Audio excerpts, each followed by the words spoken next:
Shisngi hadian bagi pulit kila ujor dag zero first information report na kaliang jong ki pulit kila Sdang banlap ksai halor ka jingshah pynïap uba omega merthong bat kidan arngot ki brio ki balayu I bakia don lang bat uteu bala syak pynïap.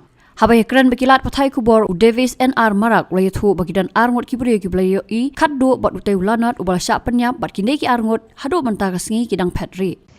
Regarding this mutilated body which was found, it was initially this body was found in Myanmar, and initially only parts of the body were found initially.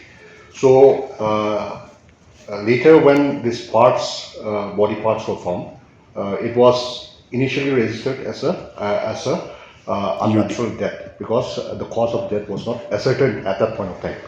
So yesterday the post-mortem of this body has been done in Myanmar, and later during the preliminary investigation we got to know that initially a missing report was filed on the 3rd of March regarding this person.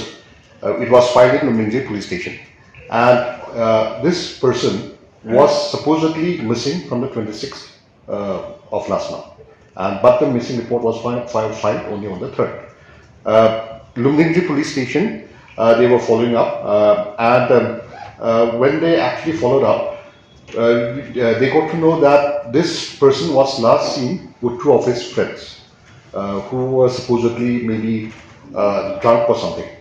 So once we have got to know about this case, now this zero FIR was initially registered after this unnatural death has been established that it is a case of murder. So a zero FIR has been filed. A zero FIR is basically when it is an FIR is filed in jurisdiction of another police station, then it is called a zero FIR. So a zero FIR was filed in Myanmar police station, and that case is being transferred to Lumdingji police station.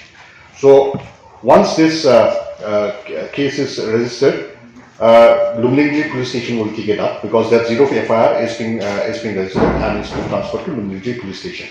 As of now, however, unfortunately, those two suspects who were last seen with the victim, they are absconding as of now. So we are trying our best to find them. Has this person been identified? Yes, he has been identified. That we cannot rule out at this stage because unless we are able to get the two suspects who were last seen with him and we are able to arrest them and maybe interrogate them, then facts will become clear.